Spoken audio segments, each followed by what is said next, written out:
사람들이 빚을 지는 이유 중 하나는 투자입니다. 돈을 벌기 위해서죠. 이우성 씨가 1억 이상의 빚을 진 것도 사업 자금 때문입니다.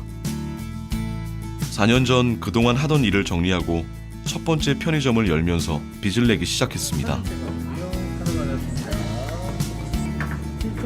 사업은 순조로웠고 현재 3개 점포를 운영 중인데 사업을 확장할 때마다 빚도 늘어났습니다.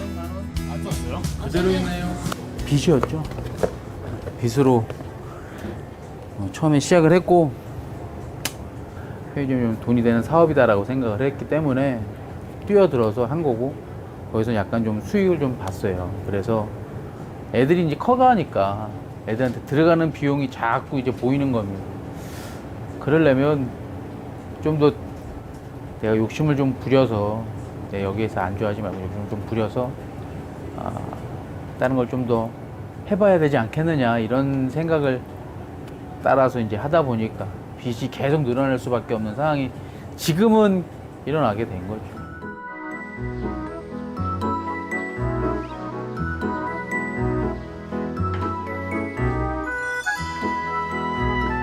그동안 이우성 씨 부부는 빚을 갚는 걸 최우선순위에 두고 살았습니다. 이 집만 해도 주택용자 대출 다 갚고 나서 부모님과 살림을 합친 겁니다. 드디어 빚 없는 홀가분한 생활을 시작하는가 싶었는데 다시 빚이 시작된 겁니다. 다 상환했죠. 한 번은 다 상환을 했고 그러다가 이제 여기 오면서 편의점 작년도에 하면서 이제 다시 사업 또 대출을 받으면서 이제 또 생긴 거죠. 빚이 상환이 됐다가 또 생긴 거죠. 빚을 내서라도 사업을 시작하는 것이 이익이라는 판단이었습니다.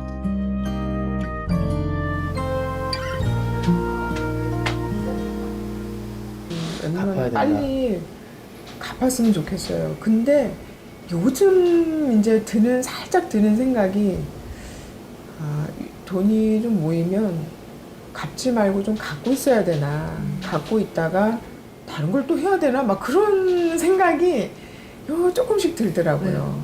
은행동 최근 이우성 씨 부부의 관심사는 향후 1금융권 대출 가능 여부입니다. 이 금융권으로 넘어갈 경우의 이자 부담 때문에 부채 상환을 주저하고 있습니다.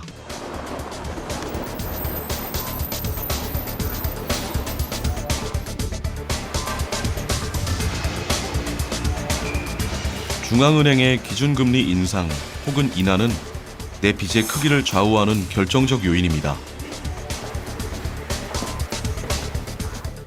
네, 여러분 결과를 다 알고 계시겠지만 오늘 금융통화위원회는 한국은행 기준금리를 현재 1.50%로 유지하기로 결정을 했습니다. 중앙은행이 시중금리를 변동시키는 건 간접적으로 통화 공급량을 조절하려는 정책입니다. 이런 결정의 가장 큰 변수 중 하나는 미국 금리입니다. 선진국의 통화 정책. 시장에 돈이 줄고 물가가 하락하면 불황이 옵니다. 이때 중앙은행은 경기 부양을 위해 금리를 낮춥니다. 사람들은 돈을 더 많이 빌리고 그 돈으로 소비를 늘리면서 경제도 좋아집니다. 그런데 시간이 지나면 부채가 많아져 가격이 상승하고 버블이 생길 수 있습니다. 인플레이션이죠. 중앙은행은 금리를 올립니다. 호황과 불황을 조절하는 중앙은행의 금리 조정은 개인의 대출 금리에 직접적인 영향을 줍니다. 지금이 굉장히 좀 딜레마 상황에 사실은 있습니다. 무슨 얘기냐면은 미국의 금리 인상 때문에 이자율 차이가 너무 많이 나게 되면은 해외로의 이제 자본 유출이 발생할 가능성 때문에 사실은 우리나라의 이자율을 계속 현재 수준으로 놓을 수는 없고 이제 올려야 되는 것이 이제 하나의 외부적 조건이라고 한다면 국내적으로는 경제가 최근에 여러 가지 지표들이 경기를 어떻게 보면 정부가 중앙은행이 좀 부양시키는 방향의 어떤 정책을 써야 되는 타이밍을 보여주고 있는데 그렇다면 이자율을 낮춰야 되는 그 딜레마를 어떻게 해결할 것이냐가 계속 고민 중이라고 저는 판단이 됩니다.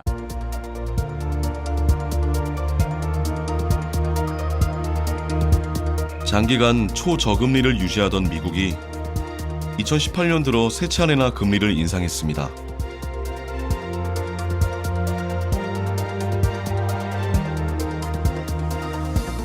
지난 3월 미국이 금리를 인상하면서 미국과 한국의 금리가 역전됐습니다. 10년 7개월 만입니다.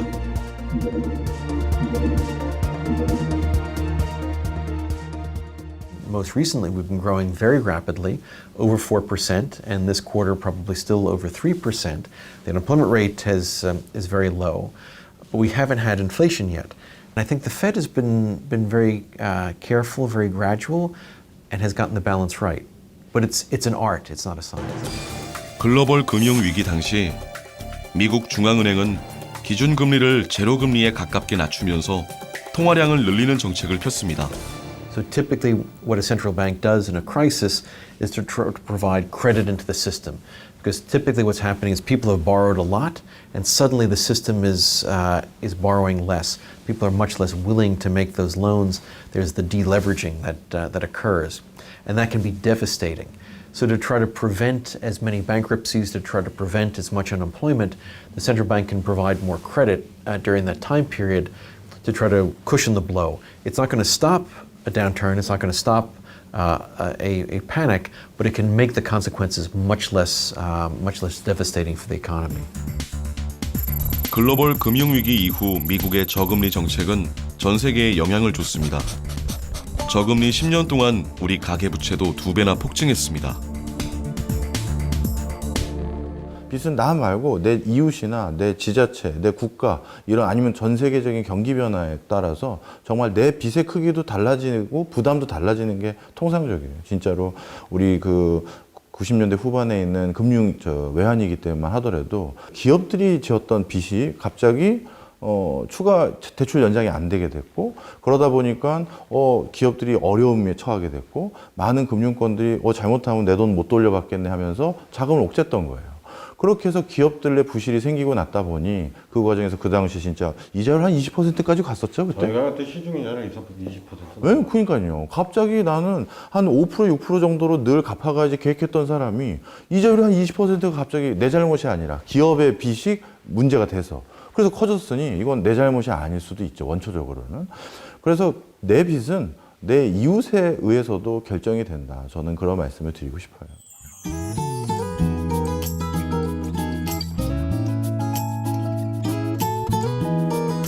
김유라 씨는 맞벌이를 포기하면서 무조건 아끼고 모으는 저축파로 변신했습니다.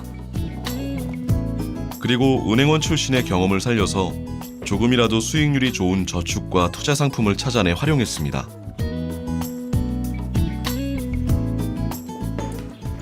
이건 지금까지 저희가 썼던 통장인데요. 그런데 글로벌 금융 위기라는 예상치 못한 앞머리 악재로 다 모아놨어요. 펀드며 주식이 반토막이 났습니다. 그리고 은행 이자로는 물가 상승을 감당할 수가 없었습니다. 그때가 제가 결혼한 지 2년 됐을 때였거든요. 딱 2년 됐을 때 전세가 만기돼서 이제 이사를 가려고 하니까 전세랑 매매가 너무 올라 있는 거예요. 그래서 그때 제가 의문을 가졌어요. 왜 주식이 이렇게 빠지고 나라 경제가 어려운데 서민이 살고 있는 전세 가격은 내리지 않고 계속 오를까? 제가 아이를 키우면서 남편 월급만 모아서는 이 집을 살 수가 없겠는 거예요. 심지어는 이 전세금 올라가는 것도 저는 감당하기가 좀 힘들었어요. 예금 금리는 점점 떨어지는데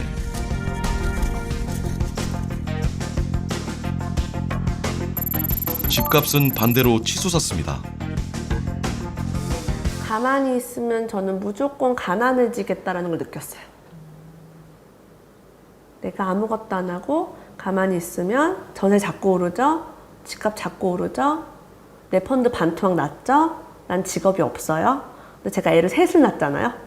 남편 월급은 그대로인데 물가는 계속 올라요. 그래서 이대로 살면 나는 평생 그냥 가난하게. 이렇게는 살 수가 없다. 어떻게 빨리 내 집 마련을 한번 해보자. 그냥 그런 의도로 했다가 그런 어떤 돈에 대한 걸 발견한 거죠. 돈이 이런 거구나. 빚이 그렇게 나쁜 게 아니네?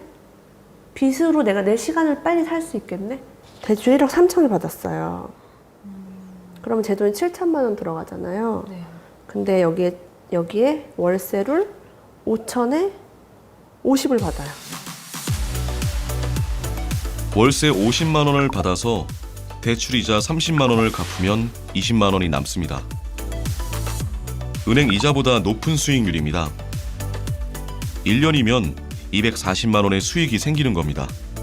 저금리 시대의 김유라 씨의 레버리지 활용법입니다. 그런데 금리 인상을 대비해 그녀는 계획을 수정했습니다. 부동산을 처분하고 빚의 규모도 줄이는 중입니다. 저는 앞으로 금리가 오르는 거 이제 알고 있잖아요. 지금 미국이 올해 거의 뭐 1% 가까이 올렸고 내년에도 그 정도 올릴 가능성이 있어요. 그래서 빚을 5억밖에 안 진 거예요. 빚은 온전한 나의 선택인 것 같지만 사실은 경제 흐름 속에서 선택된 경우가 대부분입니다. 개인이 그 거대한 흐름을 바꿀 수는 없습니다. 그렇지만 지금 나의 빚이 어디쯤 위치하는지는 알아야 합니다. 그래야 나의 빚이 어떻게 변화할지 예상할 수 있기 때문입니다.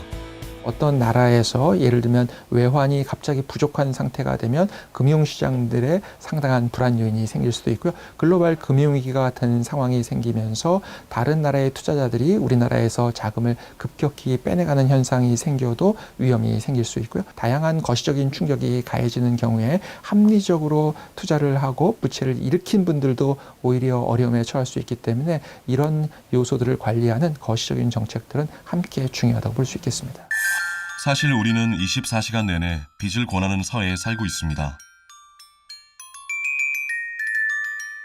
여러분은 어떤 선택을 하셨습니까? 빚을 낸다는 건 단순히 은행에서 돈을 빌리는 것만이 아닙니다. 내가 돈을 빌리면 그만큼 통화량이 많아지고 세계 경제 흐름에도 영향을 줍니다. 빚이란 아주 중요한 경제 행위입니다.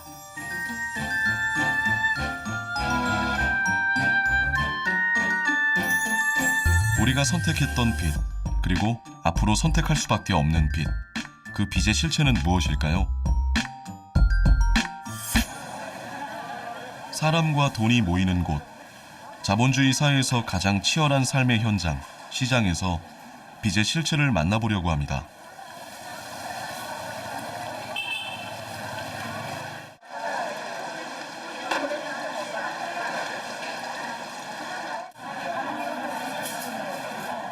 경제 이론과 시장을 넘나드는 전천후 이코노미스트 박정호 박사.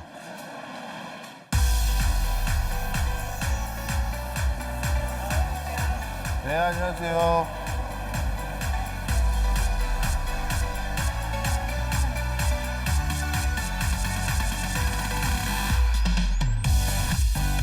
역사 속 빚에서 미래의 빚을 전망하는 경제사학자 김두월 교수.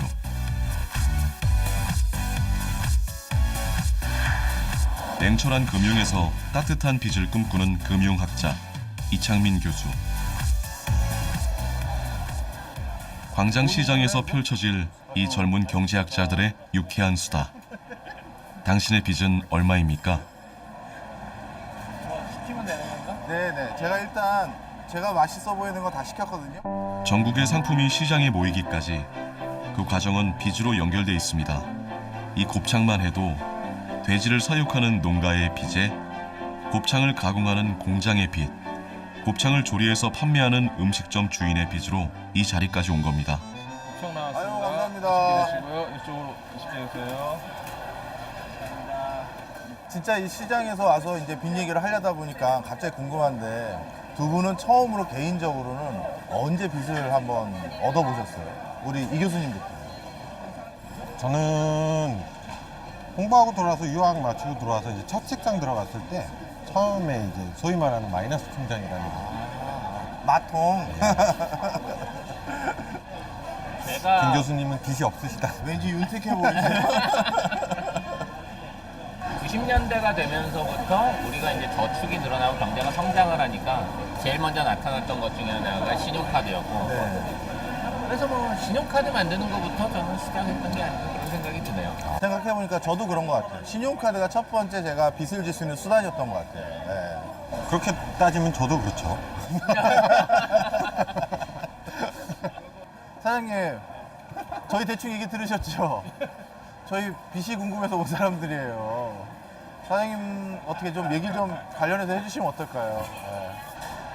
뭐 어차피 뭐 빚은 다 있는 거니까 누구나요. 여기가 오래되다 보니까 노후된 게 너무 많아요. 그래서 처음부터 다 바꾸고 들어와야 돼갖고 여기 자금 같은 거 이제 뭐 다 해야 되니까 빚을 다 질 수밖에 없죠. 비단지 구선 모델 제가 뭐 금손도 아니고 하나하나 갚아가는 그런 맛이죠 뭐.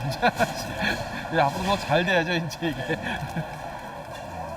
사실 저희야 그래도 직장을 가지고 있고 이제 돈을 벌고 있는 사람이지만 저 옆에서 순대 드시는 분 같은 학생 같은데 저분들이야말로 진짜 급할 때 뭔가 이런 빚을 빌릴 수 있는 곳이 필요할 것 같아요. 그렇지 않을까요? 교수님 한번 슬쩍 말씀 좀 걸어보세요. 저기요.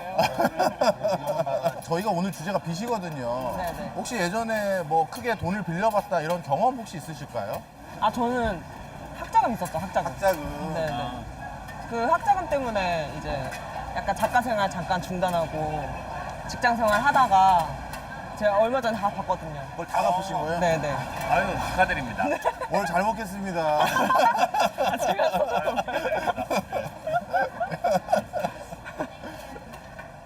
학자금 갚으시느라고 많이 힘드셨었나 봐요. 아 힘들었죠. 네. 엄청 힘들었어요. 거의 그냥 대학 다닐 때부터 빚쟁이 뭐라고 해야 되나? 빚쟁이 신분으로 학생 생활을 해야 된다고 해야 하나? 약간 그런 느낌으로 학교를 다녔으니까. 언제 빌리신 거죠? 거의 1학년 2학기 때부터 받았어요. 그러면은 한 10년 되신 거예요? 네, 한 13년? 어. 제가 공무학번이라서. 왜 이렇게 오래 걸리셨어요? 뭐 글쎄 아무래도 등록금이 비싸니까요. 한 번 받을 때마다 막 훅훅 늘어나니까 학생 신분으로 이제 갚을 수 있는 원금은 자꾸 어차피 졸업하고 나서 원금은 갚아야 되는 거니까. 아, 빚을 갚으신 걸 정말 축하드리고요. 오늘 작가로서 새로운 좋은 앞날이 있으시길 정말 기원하겠습니다. 빨리 교수님. 하여튼 오늘 잘 먹겠습니다. 안녕하세요. 네. 뭐, 정말 초면에 이런 질문 드리기 그렇지만 빚이 있으신가요? 제가 12월에 결혼을 앞두고 아, 결혼 앞두셨대요. 예. 축하드립니다. 그래서 집을 장만하다 남편 데리고 앞으로 이제 빚이 생겼어요. 아, 남편 대분 앞으로. 저는 아니에요. 주변에 비슷하게 결혼을 앞둔 사람들이 빚을 얼마를 평균적으로 얻더라, 집 구하는데 얼마를 빚을 내더라 이런 거 아시는 게 있을까요? 제 주변 보면은 친구들이 지금 한창 결혼을 많이 하고 있는데 네. 적게는 1억 정도. 적게 1억? 네. 많게는 한 2, 3억 정도 하는 거예요. 당연히 그 정도는 빚을 지게 되죠. 서울에 집값이 워낙 비싸니까. 그리고 요즘 같은 때야 뭐 너무 일반적이실 것 같아요. 옆에 계신 분도 결혼하셨어요? 아직 안 하셨어요? 조만간 이렇게 빚을 지셔야 될 텐데 어떻게 생각하세요? 보시니까 옆에서 보니까. 그냥 혼자 살라고. 와. 근데 저런 마음도 솔직히 있을 거예요, 진짜. 예. 하여튼 저 초면에 이런저런 거 여쭤봐서 대답해 주셔서 감사합니다. 사연은 다르지만 우린 저마다의 빚을 지고 살아갑니다. 그런 당신과 나의 빚이 모여서 2018년 현재 우리의 빚은 1,500조가 넘었습니다. 한 가구당으로는 7,022만 원. 수입이 아니라 빚이 집집마다 7,022만 원이란 얘기입니다.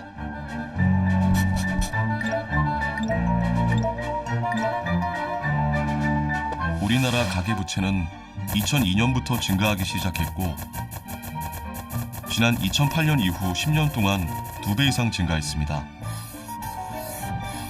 왜 빚은 점점 늘어날 수밖에 없을까요?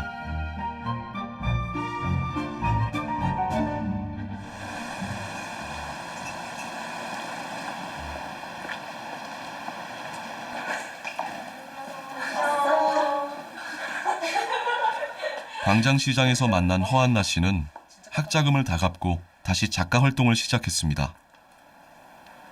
주로 라마 카페를 운영하는 라마 사장 그리고 같이 사는 고양이 일종의 캐릭터 브랜드고 얘네들을 그냥 굿즈화 시켜서 판매하는 거를 주로 작업을 하고 있고요. 꿈을 이루기 위해 대학을 갔고 학자금 대출도 받은 건데 그 빚 때문에 오히려 잠시 꿈을 접어야 했던 거죠. TV 광고를 막 했어요. 정부 학자금 대출 받을 수 있다 막 그렇게.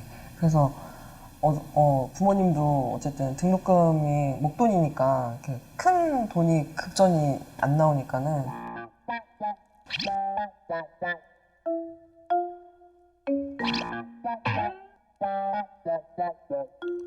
나라에서 빌려주는 돈, 부모님의 권유. 허한나 씨에게 학자금 대출을 안 받을 이유가 없었습니다.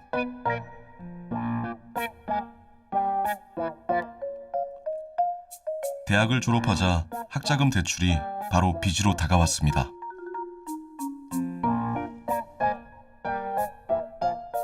이제 취업을 하고 나니까 취업하고 얼마 안 있어서 바로 회사에 통지서 같은 게 날아오더라고요. 뭐 이거를 이제 원금을 다 갚아야 된다. 뭐 이거를 바로 갚지 않으면은 회사에 얘기해서 네 월급에서 그 원천 징수를 하겠다. 약간 이런 통지서가 날아오니까 되게 이게 뭐지? 약간 싶은 거죠. 확 이게 더 오더라고요. 이거 진짜 빨리 갚아야 되는 돈이구나. 그리고 이자가 되게 많이 쌓였구나. 약간 이런 게 그때 되게 많이 느껴졌어요. 그러니까 밖에서 내가 쓸 수 있는 돈이 없다. 그냥 이렇게 생각이 드니까 아무런 외부 활동도 할 수가 없고 그냥 회사 끝나면 집, 회사, 집, 회사, 집. 그때는 거의 비싼 밥도 잘 못 먹고 친구도 잘 못 만나고 그러니까 그냥 편의점 음식, 인스턴트 음식만 사다 먹는 거예요. 싸고 그냥 금방 배불러지고 이러니까 그때 그래서 한 1년 동안 살이 엄청 많이 쪘었어요. 그때 당시가 제일 힘들었던 것 같아요. 그냥 딱 그 마지막 원금을 딱 갚은 순간 소리 질렀어요, 집에서. 막 거의 울 정도로. 그리고 되게 시원섭섭하다고 해야 되나? 오히려 약간 그런 느낌이 좀 있더라고요. 뭔가 이렇게 너무 오랜 시간 갚다 보니까 이제 안 갚아도 돼. 이제 끝났어. 근데 되게 이건 무슨 느낌일까? 되게 좋은 반면 되게 허무한 거예요. 거의 4천만 원 가까이 되는 돈을 갚았는데 다 갚았다 하고 기뻐하는 순간에 그 돈이 내 수중에 없구나. 나는 이제 다시 그냥 제로에서 시작하는구나. 그런 느낌도 있고. 출발을 위하여. 허한나 씨는 원금 2,500만 원에 이자 1,500만 원을 더해 모두 4천만 원을 13년간 갚았습니다.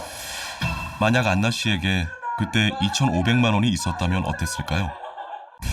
보통 우리나라 사람들의 빚은 20대에 시작되는데 학자금과 취업 준비 명목으로 2,300만 원 정도. 결혼과 육아가 시작되는 30대는 평균 6,800만 원 정도. 직장을 그만두고 새로운 일을 시작하는 40대엔 8,500만 원. 본격적인 은퇴 시기인 60대엔 5,100만 원 정도 빚집니다. 생애 주기별로 목돈이 필요한 시기가 있고 그때마다 빚이 쌓일 수밖에 없습니다. 어떤 소득이나 수입이 발생한 시점과 어떤 소비 또는 뭐 투자가 발생하는 그 시점이 일반적으로 다르다는 얘기입니다. 그러니까 어떻게 보면 이제 그 미래의 소득이나 미래의 어떤 수입을 이제 미리 땡겨서 쓰는 것이라고 볼 수가 있겠죠.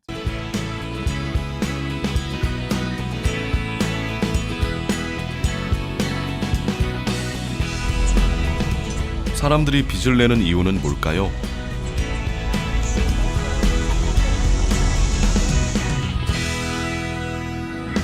(25년차) 경력의 택시 운전기사 김강수 씨. 운전 경력보다 더 오래된 그의 빚은 결혼 후 집을 장만하면서 시작됐습니다. 빚이라면은 뭐 아무래도 주택융자 받은 거. 처음에 16평 살 때 주택융자 1,000, 24평 살 때 또 주택융자 2,000, 또 넓혀서 32평 갈 때 아까 말씀드린 대로 주택융자 9,000. 20년 상환이기 때문에 이제 까 나가고 나니까 한 5천 정도 아직도 남아 있는 걸로 알고 있어요. 근데 지금부터는 원금이 더 빨리 까지니까 이제 처음에는 이자를 좀 많이 내는 시스템이고 원금이 덜 까지고 그러니까 이제 얼마 안 남았죠. 결제하시는 경우 승인이 완료될 때까지 콜하신 분 맞으세요? 네, 어서 오십시오. 네, 어서 오세요. 김강수 씨는 당장 필요한 집을 사기 위해서 자신의 미래 소득에서 9천만 원을 당겨서 빚으로 사용한 것입니다. 그리고 15년째 갚아나가는 중입니다. 만약 김강수 씨에게 빚이 없었다면 어땠을까요? 내가 만약에 빚이 질 수가 없었다면 그 집은 꿈도 못 꿨겠죠. 그동안에 열심히 벌어서 끝까지 벌어서 사는 수밖에 없는데 그러면 지금 한 결혼해서 30년 동안 그 기쁨을 못 느끼고 살았다고 생각을 해요. 지금도 빚이 있다는 것은 아직도 그 돈을 먹고 살면서 못 모았다는 얘기 아니겠어요? 그렇잖아요. 그러면 이 집을 아직도 못 산다는 얘기잖아요. 그런 개념의 차이가 있었죠.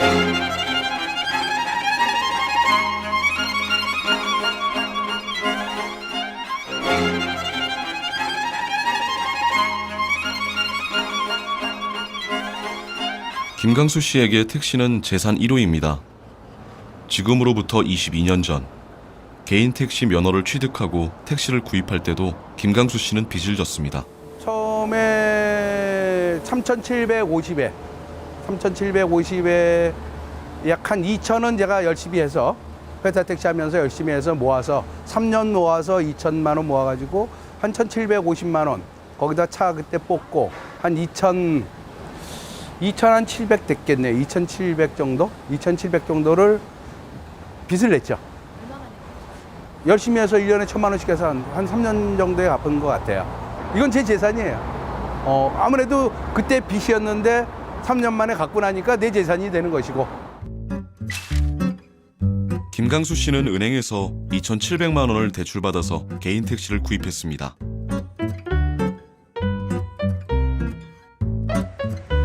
그리고 대출액 이상의 소득을 올립니다. 1년에 4천만 원의 소득이 있다면 소득의 10%인 400만 원 신용대출이 가능하다고 가정해보죠. 김강수 씨는 소득은 4천만 원이지만 신용대출을 통해 4,400만 원을 지출할 수 있습니다. 김강수 씨의 지출은 누군가의 소득이 됩니다. 4,400만 원의 소득이 있으면 440만 원을 대출받을 수 있기 때문에 4,840만 원을 지출할 수 있습니다. 그의 지출은 누군가의 수입이 되고 이런 사이클이 계속되면서 경제 규모가 커집니다. 신용대출이 늘어난 만큼 지출과 소득이 늘어나면서 경제가 성장하는 겁니다. 기업이 이제 공장을 새로 짓기 위해서 빚을 지게 되는 경우에 그 공장 짓는데 뭐 필요한 여러 가지 그 노동력이라든지 뭐 이런 것을 이제 구입을 하게 되겠고, 공장이 완성되면은 거기에서 어떤 그 물건이 만들어지고 이윤으로 이제 빚을 또 갚게 되겠고요. 그게 어떤 경제 전체적으로 봤을 때는 그 어떤 경제의 규모를 키우는, 다시 말해서 이제 그 경제 성장에 이제 기여를 하게 되겠죠. 예.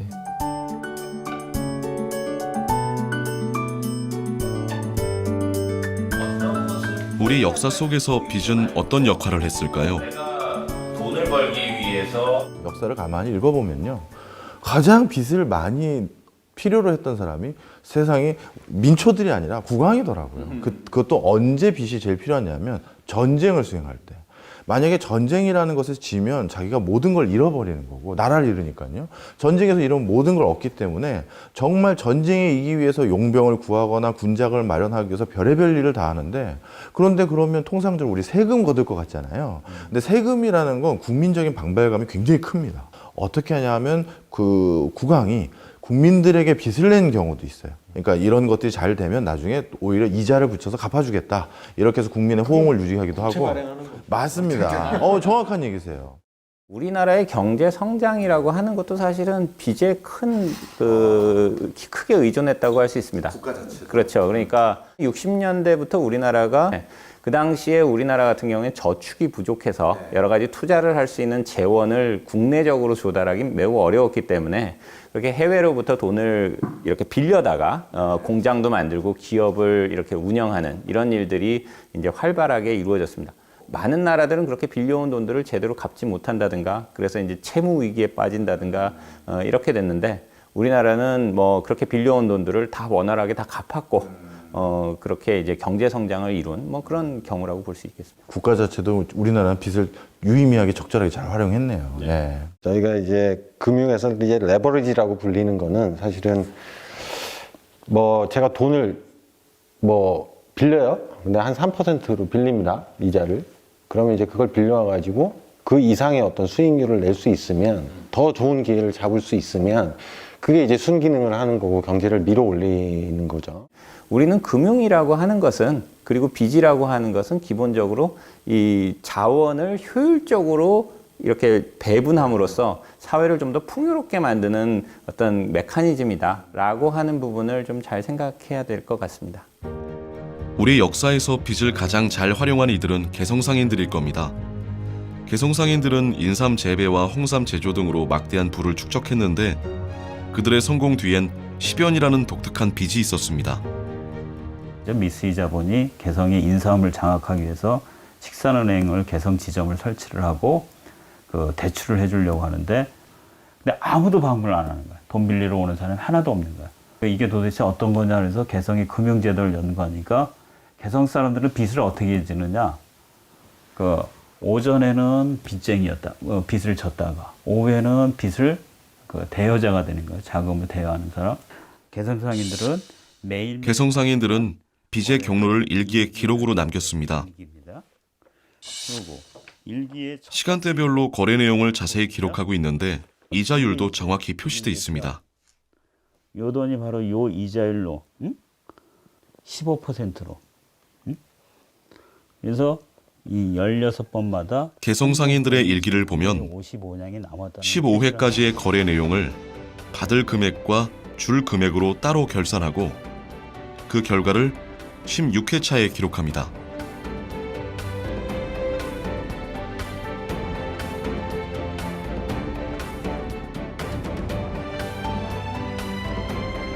이때 남은 금액을 주변에 빌려주는데 이를 10연이라고 합니다. 10연 제도를 통해서 항상 그 돈이 남고 그 정보를 그 융통하는 2,000명인가 3,000명이 활동했어요. 그 브로커가. A라는 집이 지금 돈이 남는데 B라는 집이 돈이 모자란데 그걸 연결시켜 주는 거야. 이 편지 한 장, 그 어음 한 장하고. 매일 상인들을 방문해 자금이 필요한지 남는지 확인합니다. 오전에 7냥이 필요하다는 이 씨에게 박 씨의 5냥과 김 씨의 2냥을 융통해 주기도 하고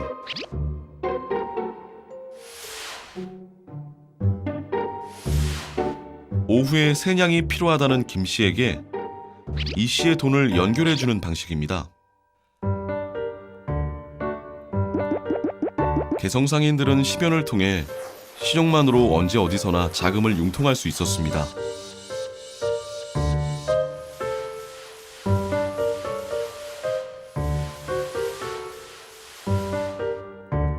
현대 금융기관들이 영업활동 과정에서 남거나 모자라는 자금을 초단기로 빌려주고 받는 콜과 같은 기능을 한 겁니다.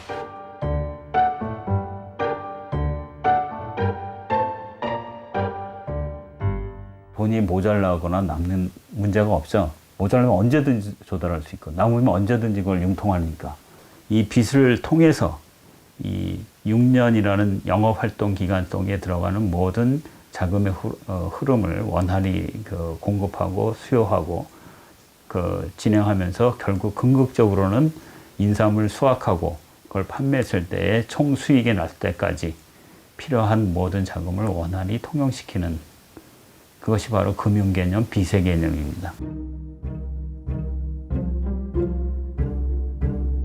당신에게 빚은 어떤 의미입니까? 학자금 대출이라는 빚은 어떤 제 그 몸 안에 소화 안 되는 돌멩이 같은 느낌이었거든요. 당분간은 빚을 지고 싶지 않아서. 저는 굉장히 좋은 빚이라고 생각해요. 자, 그걸 통해서 내 자신에게 수익을 만들어줄 수 있는 그런 시스템을 만드는 건 아주 좋은 거다. 그래서 좋은 빚은 더 많이 빌려야 된다.